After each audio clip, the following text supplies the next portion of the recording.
हरे कृष्णा। आज हम चर्चा करेंगे हरि नाम शब्द के बारे में। हरि नाम शब्द के बारे में चर्चा श्रीमद् भागवतम, पुराण, भगवत गीता, ये सब शास्त्रों में इतनी जगह पे इतने विस्तार से, इतने प्रासंगिक रूप में बड़े से वृतांत के साथ किया गया है कि अगर हम 10 दिन भी बैठेंगे तो उसके लिए कम है। तो हम एकदम थोड़े 4-5 मिनट में समझेंगे कि हरि नाम क्या है। पहली बात तो है कि हम थोड़े से समय में हरि नाम को समझ नहीं सकते जब तक हम हरि नाम के बारे में पढ़ेंगे, सुनेंगे या अपने जीवन में जो भक्ति नियम के अंग है उसका पालन करेंगे। अगर आप मुंबई में रहते हैं तो जब मुंबई में देखेंगे आप ट्रेन में, तो सुबह में जब ट्रेन जाती है या रात को, तो इतनी भीड़ भाड़ के बीच लोग कुछ ना कुछ गाते रहते हैं। उसी तरह जब हम कहीं पे कुछ मंडलियाँ रहती है लेडीज़ की, स्त्रियों की, कि जो भी हरि नाम गाती है, तो अलग अलग मंत्र है, अलग अलग देवी देवता हैं, या ऐसे अलग अलग चीज़ों के बारे में बोलते रहते हैं, गाते रहते हैं। तो हरि नाम क्या है? तो हरि नाम के लिए पहली चीज़ समझना चाहिए कि हरि मतलब जो सब कुछ हर लेता है। क्या हर लेता है? पहले हर लेता है अपना मन, जो हर एक आत्मा है उसका मन हर लेता है। किस चीज़ों से? भौतिक दूषण और भौतिक आसक्ति से। और दूसरा चीज़ है हरि लेना। हर मतलब कि अपना जो भी भौतिक खराब चीज़ है, वो सब चीज़ जो भी है, सब कुछ नष्ट प्रायसु अभद्रेसु, जो भी खराब चीज़ है वो भगवान उसका हरण कर लेते, और दूसरा अपने मन को भी हरण करते। तो इसमें 2 फायदा है। एक फ़ायदा है कि हमें भगवान श्री कृष्ण के प्रति आकर्षण होता है, और दूसरा जो ऐसी स्थिति जिसको हम इंद्रिय तृप्ति कहते हैं, या इंद्रिय आसक्ति, या फिर इंद्रिय भोग, उससे हमें दूर कर देते हैं। तो हरि नाम मतलब हरि कौन है वो हमें पहले जानना है। ऐसा नहीं जैसे गुजरात में से पहले कई लोग थे, उनका नाम भी हरि होता था, हरि भाई। तो ऐसा नहीं कि जैसे मेरी बा थी नानी, उनका नाम था हरि बा।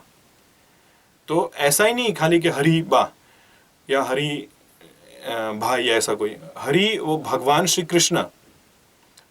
कृष्ण के जो नाम है, जिसके शास्त्र में वर्णन है, इति षोडशकम कली कलमस नाशनम नातः परतरोपाय सर्व वेदेषु दृश्यते। तो हर एक वेद में, सब में क्या लिखा है? भगवान का नाम, हरि का नाम। क्या? हरे कृष्ण कृष्ण कृष्ण हरे हरे, हरे राम राम राम हरे हरे। अरे अगर हम बोलेंगे कि हरे कृष्णा, तो लोग बोलेंगे अरे राधा कृष्णा, सीताराम, वो नाम का क्या? जब हम कभी यार गुजरात में प्रचार करते हैं तो लोग बोलते हैं जय श्री कृष्ण, और हम बोलते हैं हरे कृष्ण। तो बोलते अरे आप क्यों जय श्री कृष्ण नहीं बोलते? तो हम भी जय श्री कृष्ण बोलते हैं। जय श्री कृष्ण और हरे कृष्ण के बीच में कोई तफावत नहीं है। लेकिन हरे कृष्ण हमारे लिए जो योग्य जरूरी है वो है। वो कैसे? जैसे आप डॉक्टर के पास जाते हैं तो बोलते हैं अरे मुझे बुखार है, क्रोसिन दे दो। नहीं, अगर उसमें बुखार में भी अलग होता है, मलेरिया है, टाइफाइड है, डेंगू है, या फिर वायरल है, तो जो चीज़ में जो चाहिए वो देते हैं। तो कलयुग के अंदर लोग कैसे हैं? मंद सुमंद मत भागी, बराबर। पहले तो लोग बहुत आलसी है। दूसरी चीज़ मंद भागी कैसे? कि अगर किसी को भक्ति भावना के प्रति रुचि है तो भी कैसे आएंगे? ऐसे जिसको ऐसा आराम करना है, ऐसे लोग हैं, या फिर भ्रमित है, ऐसी कुमारियां हैं, ऐसा कोई जो लोग हैं, वैसे लोग के पल्ले पड़ जाएंगे। और क्या होगा? उनका पूरा आध्यात्मिक जीवन नष्ट हो जाएगा। तो इसलिए वो लोग मंदभागी है। तो उसीलिए कलयुग के अंदर जहाँ पे लोग हमेशा डिस्टर्ब रहते हैं, आप अगर ट्रेन में जाएंगे, वो तो खुद की अपनी प्रॉपर्टी नहीं है, पेरेंट्स की या फोर फादर की, फिर भी उधर थोड़ा पैर मार देंगे, उधर चालू हो जाएंगे झगड़ा। अरे लेडीज़ भी होती है। उस दिन मैं ट्रेन में आ रहा था मुंबई में, तो लोकल ट्रेन में, तो दो जो महिला थी उनके बीच झगड़ा हो गया एक सीट के लिए। तो इसीलिए जो पॉइंट है हमारा कि ये जो कलयुग का लक्षण है, तो कलयुग के लिए सबसे पावरफुल, सबसे शक्तिशाली चीज़ जो अगर है तो हरिनाम है। हरि नाम मतलब क्यों हरे कृष्ण कृष्ण कृष्ण कृष्ण हरे हरे, हरे राम राम राम हरे। क्यों ये?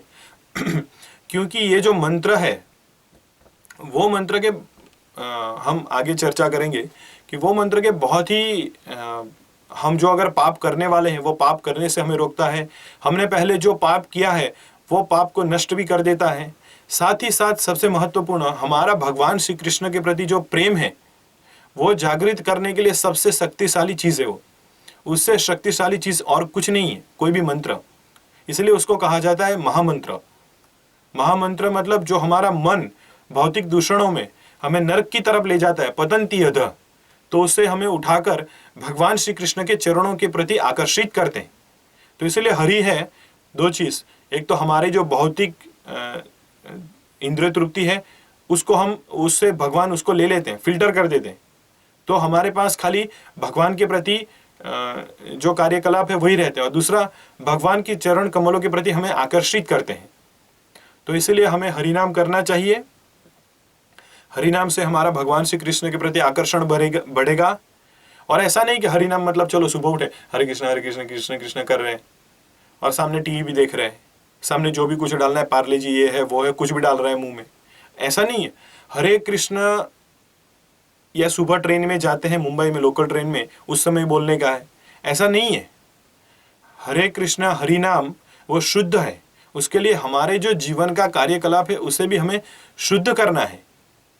हम ऐसा नहीं सोच सकते या ऐसी आशा नहीं रख सकते कि भाई हम चलो बाकी टाइम पे जो करना है करो। जैसे गुजरात में कहते हैं ना, सूरत नु जमण ने काशी नु मरण, मतलब वो सोचते हैं कि अभी खा लो जलसा करो, लास्ट में काशी में जाओ और उधर काशी विश्वनाथ आपके कान में राम बोल देंगे और आप भगवान के धाम चले गए। ऐसा नहीं होने वाला है। तो इसीलिए हमारा जीवन जो है, भगवान भगवत गीता में कहते हैं युक्ताहार विहार युक्त चित्त से स्वप्न बोधस्य, तो हमारा जो खाना पीना सोना भगवान का सेवा करना वो सब हमारा व्यवस्थित सत्वगुण में हो गया, भगवान श्री कृष्ण का नाम लेना है, तभी हम भगवान श्री कृष्ण का नाम आस्वादन कर सकते हैं और एक रुदन के रूप में, ऐसे नहीं। तो हम आगे चर्चा करेंगे कि भगवान का नाम हरि नाम कैसे लेना चाहिए। हरे कृष्ण।